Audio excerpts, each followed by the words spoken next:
Good evening. We begin our bulletin with breaking news. Australia's apartment building industry is in crisis. An emergency operations underway at Sydney Olympic Park.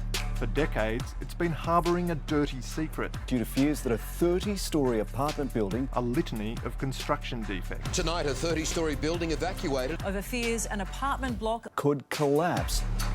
A tower of uncertainty, cracks in the foundations, the facade crumbling, and hundreds of residents left out in the cold. Do you have anything to say about the people still inside when the building's been evacuated? It's a problem affecting thousands of new apartment owners across the country. For many people, it's their only asset, and the expectation should be, in Australia, my greatest asset should be safe. It's not until, as we've seen people exit their properties, have to be out on the streets basically, does this start to, come to the attention of the government. I just think that it stems from loose regulation, government regulation, that basically it's a cowboy industry. There's clearly a crisis of confidence, and there needs to be a lot of work done to rebuild that confidence broadly across the community. If I have to pay for the repairs myself, I would have to go bankrupt. There's no way that I could pay for it if it was asked of me to pay my share. I don't have the money, I couldn't get any more money loaned to me. I'd be done. Tonight on Four Corners, we investigate what's gone wrong with the Australian construction industry and how decades of inaction has fostered a crisis that will last for years to come.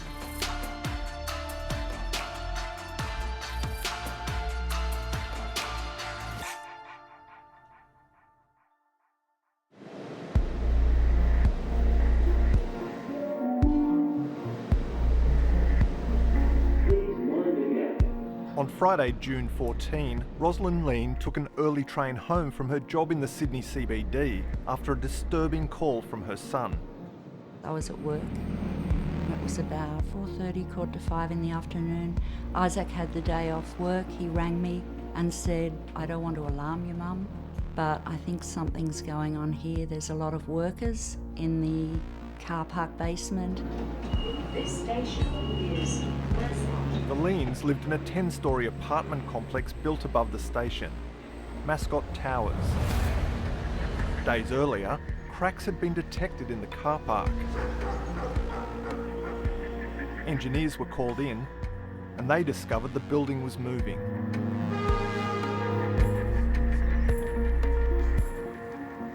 So the initial 000 call came in and it gave information about a potential building or structure collapse from the owners from that building. So we classified that as a building structure rescue or collapse. So our initial response to that was 2 fire trucks and a rescue truck. I saw a high-vis worker guy in the lift and I just said to him in jest, is the building going to collapse? Just expecting a big no as a reaction. And he turned around calmly and said, "Well, yeah, there's a good chance there is." And I said, "How much?" And he said, "Oh, probably around about 60%. Sirens started to come. Police, fire engine, all these sirens. The first questions that we asked, is it a collapse? Is it a pending collapse? Is it a potential collapse? And the information we had that it was only a risk of collapse. So my head goes around, what are the risks, the areas, what resources may I need? I start thinking along those lines as I'm approaching.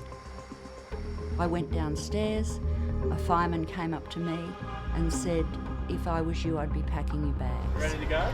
We decided in conjunction, in a collaborative approach with the whole team that was there of engineers, police, ambulance, of the best way forward is now to evacuate, just to stop this, to protect the safety of everybody within that building. Residents were ordered to gather a few essentials and get out.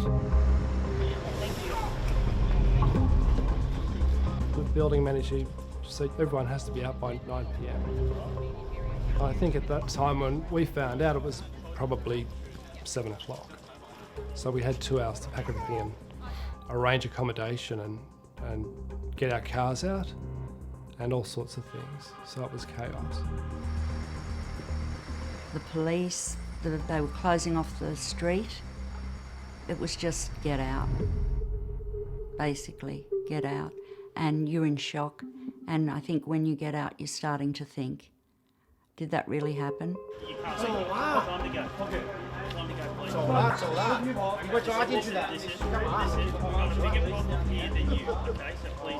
People were confused, obviously. You know, it was a Friday evening, they'd come home from work, some were coming home from work.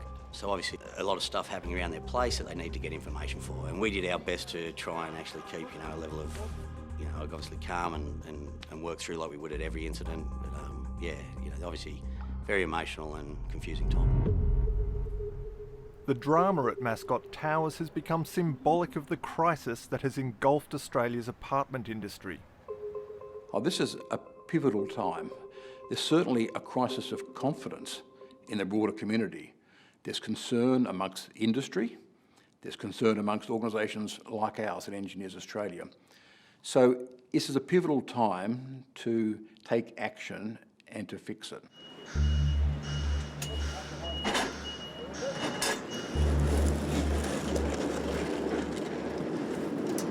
Mascot Towers has a troubled history.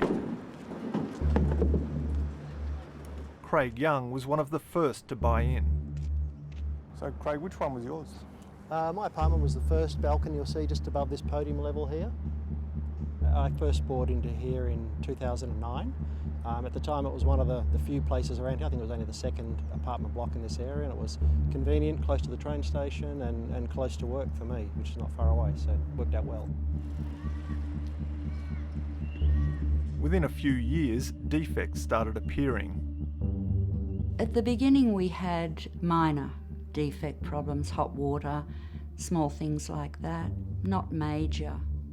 Later on we had a few other defects that were resolved. In 2012, the Owners Corporation met to discuss suing the builder. When the chairman called for a vote on a motion to proceed with legal proceedings, which we had to do, to spend that sort of dollars on the efforts, a representative of the builder and developer was there along with their lawyer, and they stood up. And you know, the representative from the builder said, if you proceed with this, you'll never be able to sell your apartments. Okay? And you know, that left everyone sort of wondering whether they should proceed or not, obviously. What sort of shape was it in when you first bought in? When I moved in, it was a new building. Craig Young sold his apartment 5 years ago, well before the current structural cracking emerged. And what do you think about that decision now? I dodged a bullet, obviously. I feel for the people that are here, and I'd hate to be in that position. Mascot Towers is 11 years old, so the owners have run out of time to sue the builder if he's found responsible for the cracking.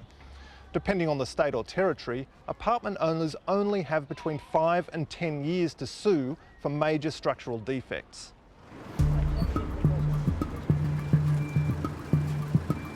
Two months after Mascot Towers was evacuated, the owners are still waiting to find out what happened.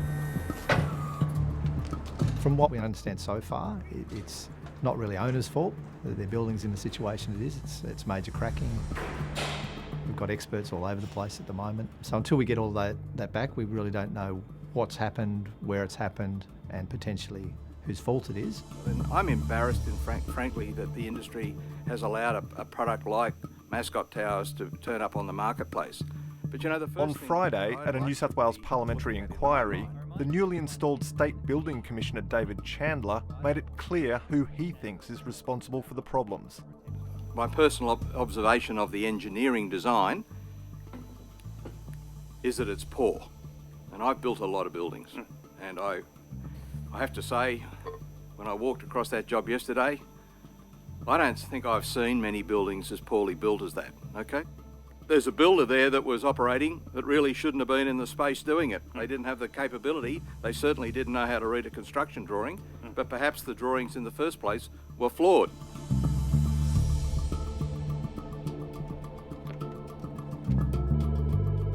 Four Corners tried to speak to Mascot Towers developer John Elias.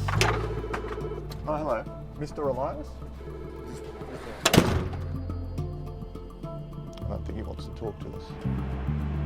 Lawyers for John Elias said the building was constructed in accordance with all development approvals.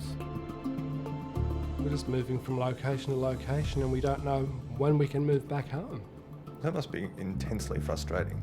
Yes, it's living uncertain every day. One day we could be notified of moving in. Tomorrow, the next day, we could possibly be notified that we can't go back in for a year, or worse, that the building has to be demolished. Is this an isolated case, or is it symptomatic of something that's going on? Look, I think construction defects themselves are symptomatic of the problem across, and this is just one example. You know, you've seen in the press recently, more and more buildings now are coming out and saying, "Hey, we've got problems as well with defects." Mascot Towers is part of an Australia-wide apartment building boom that has lasted for 20 years. Since the Sydney Olympics in 2000, more than 650,000 apartments have been built across the country. People are reinventing what the great Australian dream means for them, and for a lot of people that's still a suburban block or the freestanding house. But for a lot of other people, that's something different. It's an apartment in the right location with great access to employment, enjoying a vibrancy of lifestyle that you just don't get in the suburbs. The big growth in apartment living has come in recent decades, last 2 or 3 decades in particular. It's been a transformation.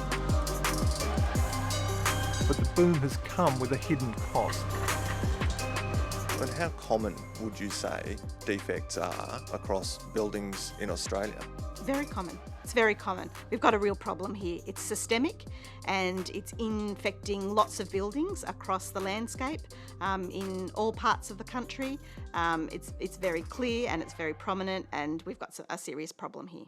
What we're seeing is the outcomes from a poorly oversighted industry with lack of competence and in some cases a lack of integrity. Commercial imperatives have really overtaken public interest in terms of decisions that have been made. Lawyer BRONWYN Weir co-wrote a major report in February 2018 for federal and state governments that identified many of the problems that have since come to light. I guess the things that we predicted and were worried about have manifested themselves in these, really tragic and awful circumstances for occupiers of those buildings. The extent of the defects problem was revealed in a landmark study published in June this year. The figures are staggering. In New South Wales, 97% of the buildings that we looked at had at least one defect in multiple locations. That was followed by Victoria with 74% and Queensland with 71%. There's a chronic problem here. There's multiple parts of the building that are affected by defects. It's not isolated to one type of or one part of the building. It's across multiple areas in relation to how the building is being constructed. The problems plaguing Australia's apartment buildings start right back at the drawing board. The process starts not as commonly thought, with it being the tradie turning up to site and doing a bad job, shonky tradie sort of thing. That is the common misunderstanding. In fact, the process of these defects being generated starts right at the beginning, with the developer. Industry troubleshooter Ross Taylor says a common practice by developers is to use big-name architects just at the concept stage to give the project sales appeal. Developers, when they develop a strategy for selling, they have to get the sales off the plan straight away. Once they've got the pre-sales and the bank then allows the money to flow, they then cut the name architect and then go to an unregistered design, unregistered architect or draftsman, just to map out the basics to go to tender.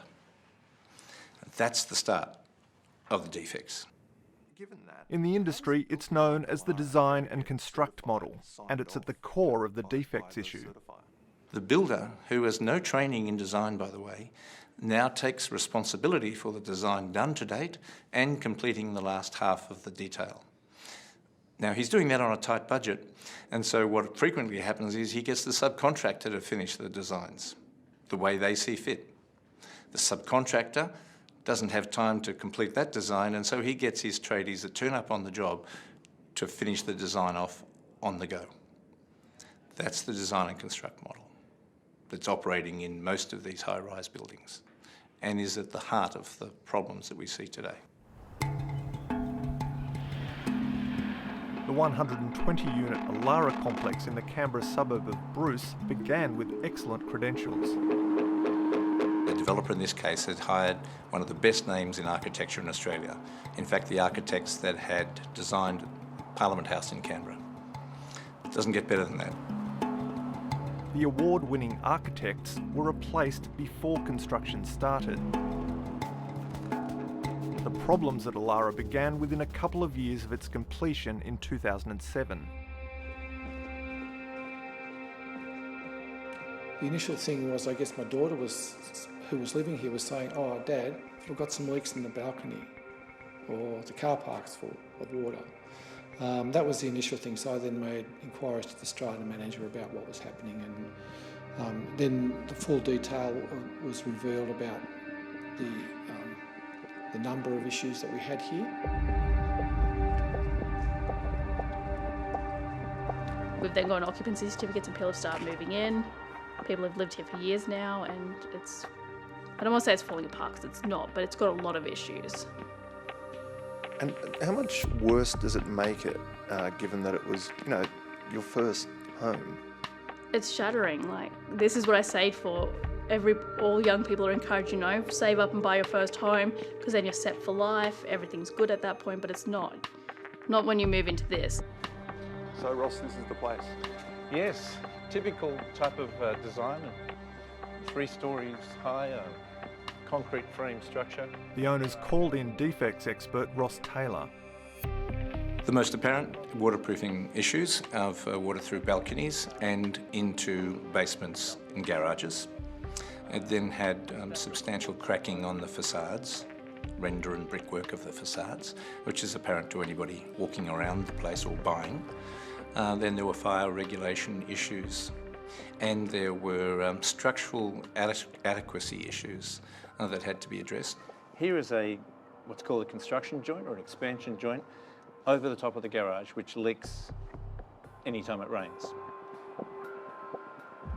After failed attempts to get the builder to fix the defects, the owners took him to court. But the builder placed the company, B&T Constructions, into administration, claiming millions of dollars in debts. It became clear following the appointment of the liquidator that there was no money for the owners' corporation. In fact, there was no monies for a number of owners' corporations that the builder had been responsible for. So this was a tactic, was it? I mean, I can't speak to the mind of the builder, but he had a group of companies.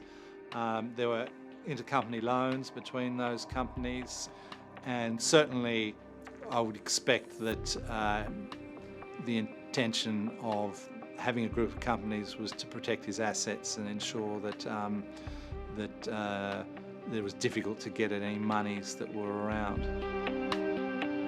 The Elara owners tried to claim against a special insurance fund set up by the ACT government, but the federal court ruled they were outside the 5-year maximum period. The owners are appealing the decision. If they lose, they face a multi-million-dollar defects bill. It's mostly the stress for me. I'm quite lucky that my apartment itself isn't affected. I'm not like other people who have leaks within their apartment, who have mold growing and things like that. So I'm pretty lucky in that way, but it's the stress of it, knowing that things could go wrong in the federal court and I could be dumped with the cost of my share of repairing this place. We're now in retirement, we're still paying off a mortgage, and that's our superannuation money just going to pay off a mortgage, which we never intended to do. Instead of our money running out when we're 92, it might run out when I don't know when it'll run out, but certainly it's our superannuation money now that's paying the mortgage off on the unit. And in terms of the value of the unit, where are you now from what you paid for it initially? Probably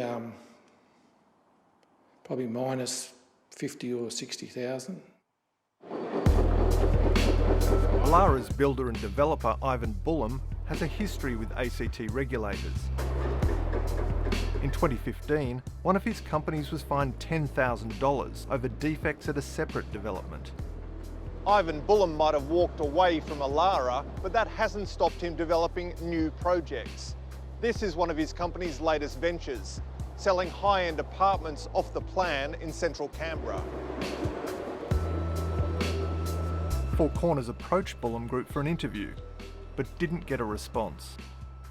If I have to pay for the repairs myself, I would have to go bankrupt. There's no way that I could pay for it if it was asked of me to pay my share. I don't have the money, I couldn't get any more money loaned to me. I'd be done.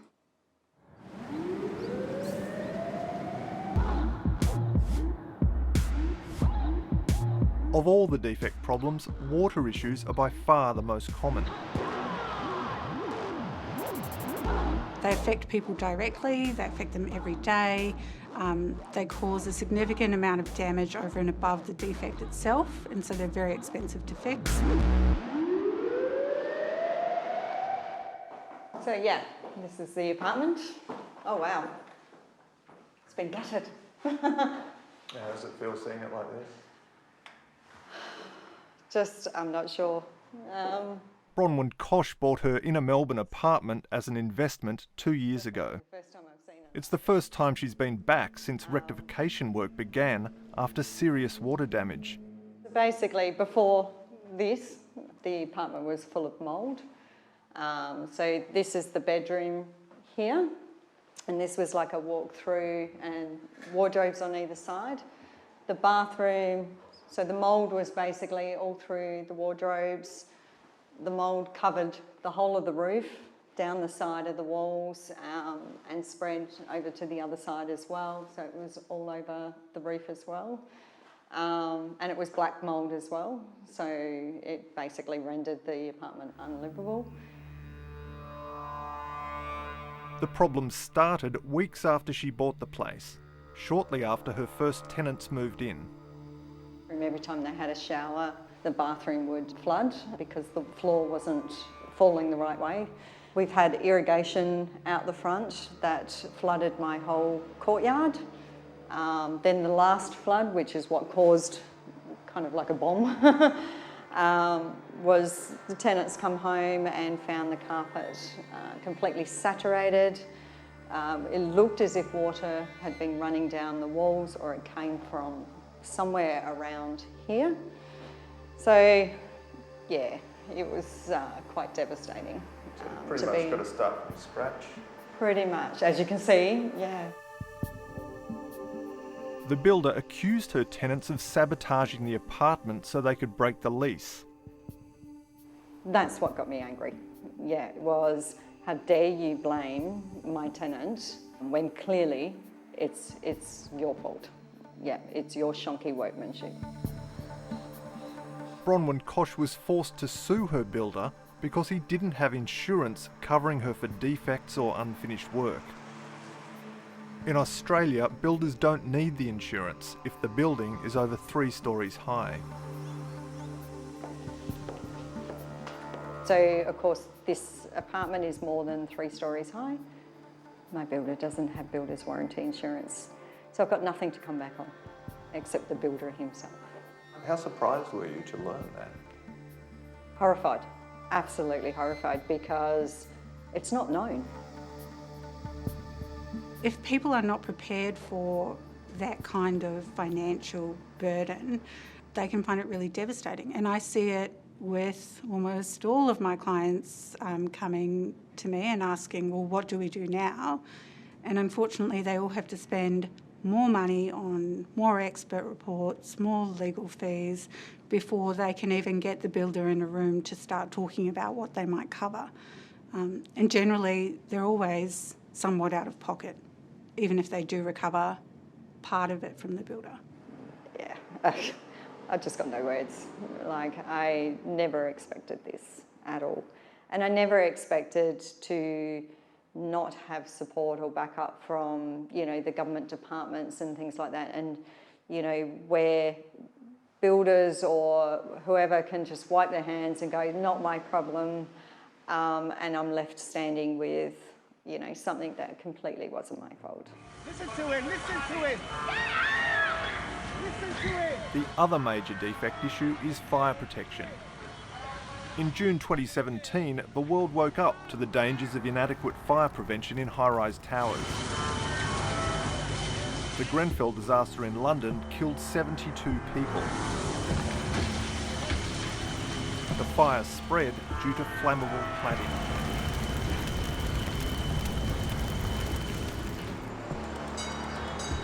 Flammable cladding on Australian buildings is now in the spotlight. But other common fire safety defects largely remain hidden. I have never seen a building that isn't defective in some way.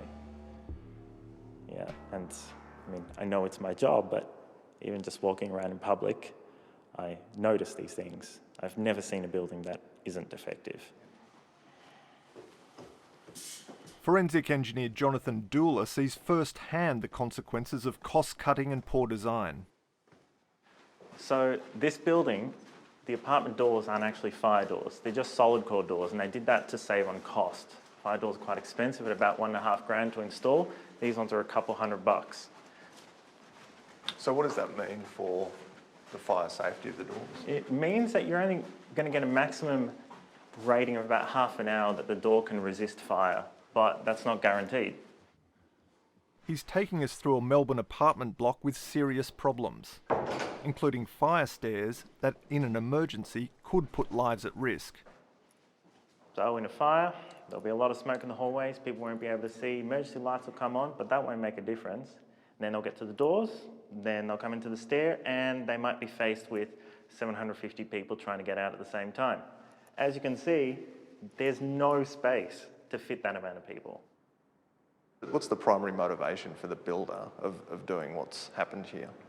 Primary motivation is definitely to get more floor space that is sellable. And in apartment buildings, that's worth a lot of money. So given all the regulations that are in place, how does a system like this get signed off in a building like this? Well, it started with the privatisation of the building surveying industry. One of the biggest changes to the building industry happened 25 years ago with the shift to private certification. State governments started allowing building work to be signed off by private contractors to speed up the approval process. The certifier in this current system is contractually obligated to the developer. The developer hires them. So in a lot of ways, they're representing the developer, not the future owner. And the certifier system then has become virtually, it's a placebo system. It's one that you put in place when you feel you have to have one, but it is of no actual effect. How big an issue, in your view, has this been in creating the current situation? Well, it depends who you ask. Some stakeholders say this is the very reason for all of this. The certifiers themselves, of course, deny that. There are bad apples in every process, in every discipline. So yes, of course, building certifiers have a case to answer in relation to the quality of construction in New South Wales and Australia today.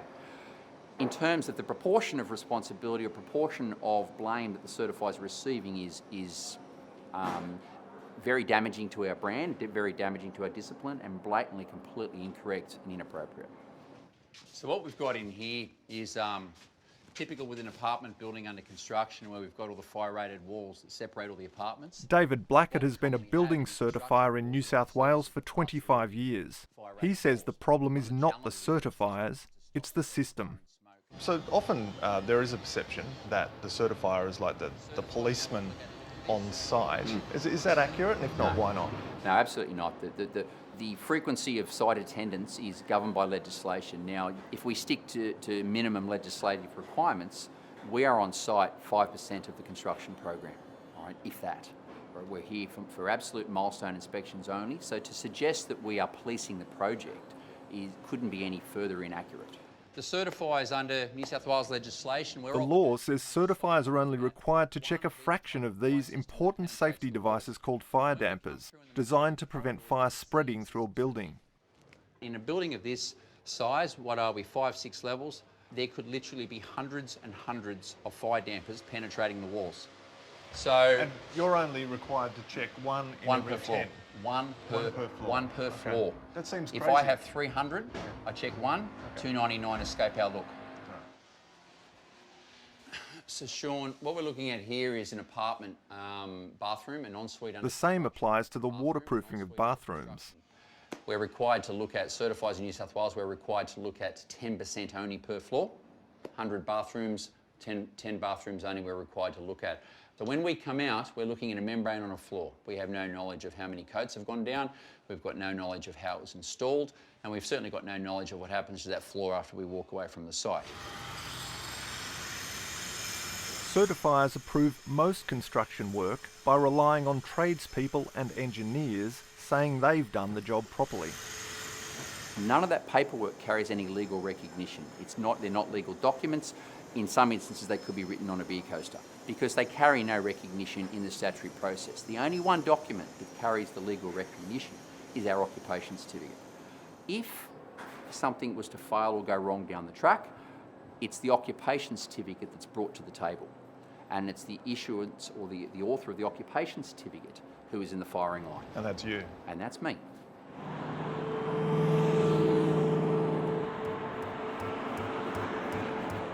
A spectacular example of alleged poor certification of buildings is currently playing out in the Northern Territory. Later this month, a structural engineer is set to face an inquiry into alleged professional misconduct after 9 multi-storey buildings in Darwin and Palmerston were deemed to be non-compliant. A government audit of the engineer's work showed the buildings he approved failed to meet the national construction standards. If found guilty, he faces deregistration in the Northern Territory, but that wouldn't stop him from practicing in other states. The trouble at the moment is almost anybody in Australia can claim to be an engineer. Other than in Queensland, where there's been a registration system in place since 1930, in other states and jurisdictions there is no restriction on anybody claiming to be an engineer. We regard that as being unacceptable, and I think the community regards this being unacceptable. Tonight, a 30-storey Sydney apartment building is evacuated amid fears it could collapse. Last Christmas Eve, Opal Tower residents in Sydney were forced out of their apartments after major cracking. The building was less than a year old. I was thinking Australia is, very good in regulation stuff, but it was very shocked for me. An independent investigation found the damage was caused by changes to the original design. The report said it could have been avoided with a registry of engineers to ensure high standards, and regular inspections of the design by another independent engineer. That expert report identified that one of the critical factors to the problems in that building was it was not built as designed. So the people who were constructing that building made changes to the design, presumably not knowing the impact of those changes. What they were doing was going to fundamentally alter the functioning of the building. Another major problem contributing to defects is the use of poor quality building products. There's structural steelwork that's substandard. There's been problems with asbestos contamination of fibre cement boards in various hospitals around the country. There's also a concern now about lead and lead contamination of plumbing products. There's glass which is substandard, balconies that have exploded and fallen to the street in Melbourne. We've got the flammable cladding issue.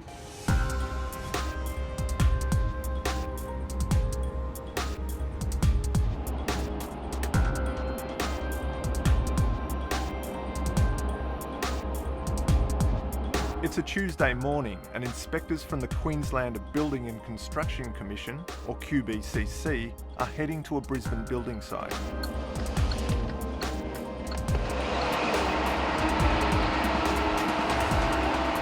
Thanks for your time. It's just one of the Queensland Building Commission's programs. We do random site inspections, and we'd just like to just have a quick come on site, have a look at your floor plans, whatever the private certifier signed off, and then go for a walk. If you've got time. Yeah, absolutely. We might get you signed in and we'll go for a walk home. All right, thank you.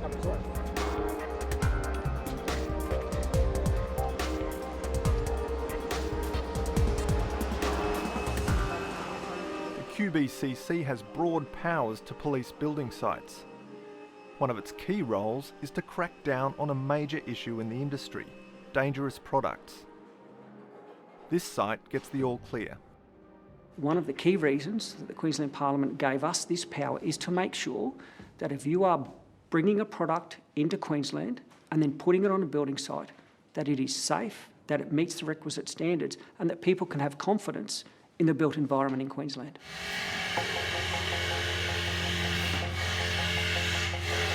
Queensland's law is designed to ensure that every person involved in a building can be held legally responsible for the products they use. It imposed a duty of care on all of the people in the building supply chain to ensure that it wasn't just the building surveyor at the end of the process that had the duty, it was actually everybody. Which means that you can't then, as an architect, turn around and say, it wasn't my fault, or the builder, it wasn't my fault, because you now have a duty to actually make sure it actually is your responsibility. So it's a fundamental change in the way that building governance and building regulation is supposed to happen and should happen. The Queensland law was supposed to be a model for the whole country. In 2017, New South Wales was set to follow Queensland with its own building products law. The industry was shown a draft bill, but when it got to Parliament, it had been watered down. The reason? Four Corners has confirmed Cabinet was worried more regulation could slow down the construction business. We were shocked because the whole thing had been heavily edited, and we counted up about 80 clauses that had been pulled out of the documentation, and those clauses were all around non-conforming building products. In fact, the definition of a non-conforming building product wasn't even in the bill. All of the clauses to do with chain of responsibility and duty of care, they were all taken out. As were all powers, the recall powers the Minister had to recall defective products. So all of the things that actually would make the bill a chain of responsibility bill were gone. Sort of been gutted. Gutted, absolutely gutted. And so the industry, we were appalled. And so when New South Wales failed to do that, the other states and territories went cold on the whole idea. Well, good afternoon. When Australia's building ministers met in Sydney in July, there was a growing sense of crisis. What we need to do is rebuild confidence in Australia's building and construction sector. But they'd known about the problems for years. People have been jumping up and down about this for years and years and years. You know, I've spoken to a lot of people in the industry that have been really concerned about the nature of building defects in this country. And there's been lots of committees formed, there's been lots of task force, there's been lots of consideration around this, but really nothing has happened. 17 months before the July meeting, they'd been handed a major report by lawyer BRONWYN Weir and former public servant Peter Shergold. One of the tasks we were asked to do was to consider other reports, and essentially what our report does is draw the threads together of other very eminent experts who've told governments that these issues are occurring in the sector. That's why our report is so concise, because it was so obvious looking at a range of reports what the key themes were. So people have been saying these things for a long, long time. It's not until, as we've seen people exit their properties, have to be out on the streets basically, does this start to come to the attention of the government or governments. Last night The building ministers finally agreed to implement the report's recommendations, including a crackdown on private certifiers and registering everyone involved in the building process. The states and territories have committed to nationally consistent outcomes. That's what industry has been calling for. They've got the key recommendations from the Shergold Weir report, and if they don't act, I think that they will rightfully deserve and get the wrath of the Australian public. So it's very important that as our governments work through these issues, they do give it priority. It doesn't just disappear from the headlines and therefore disappear from policymakers' focus, and that we do get those recommendations in. It's important, obviously, for all those people who are living in apartments or are looking to purchase apartments, but it's also important for an industry which provides hundreds of thousands of jobs for the Australian economy at a time when we need those jobs. If the states and territories implemented all of your recommendations in your report today, what's the legacy that we're still left with in terms of buildings that have been constructed over the last 20 years? The existing building stock is what it is. You know, we have hundreds of thousands of apartments that have been built across the country over the last 2-3 decades. Probably the prevalence of non-compliance has been particularly bad, I would say, in the last, say, 15 to 20 years. It's gotten worse over that period, and that means there's a lot of existing building stock that has defects in it, and we've heard many reports of owners dealing with those challenges.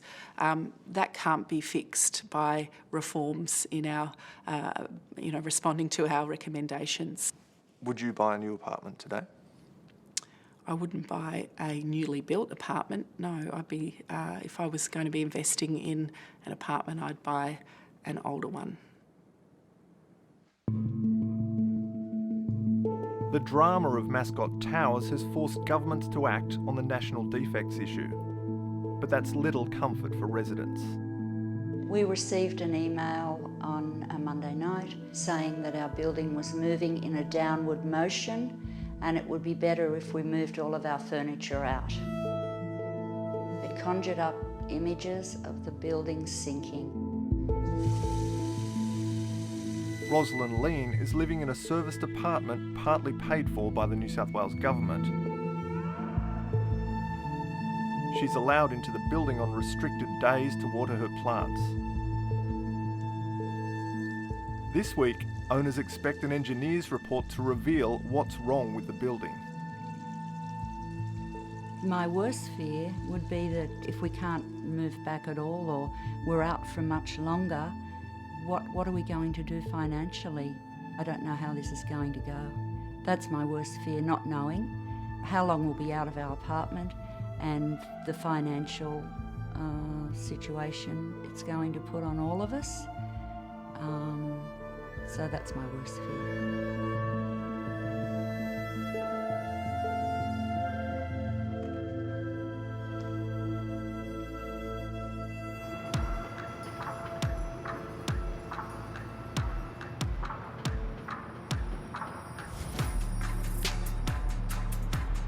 Close to 140,000 apartments are currently planned or being built across the country. The lesson from this crisis is buyer beware.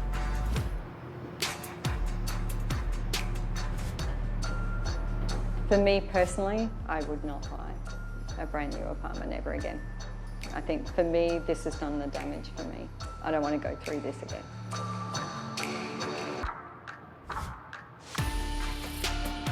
Don't buy an apartment.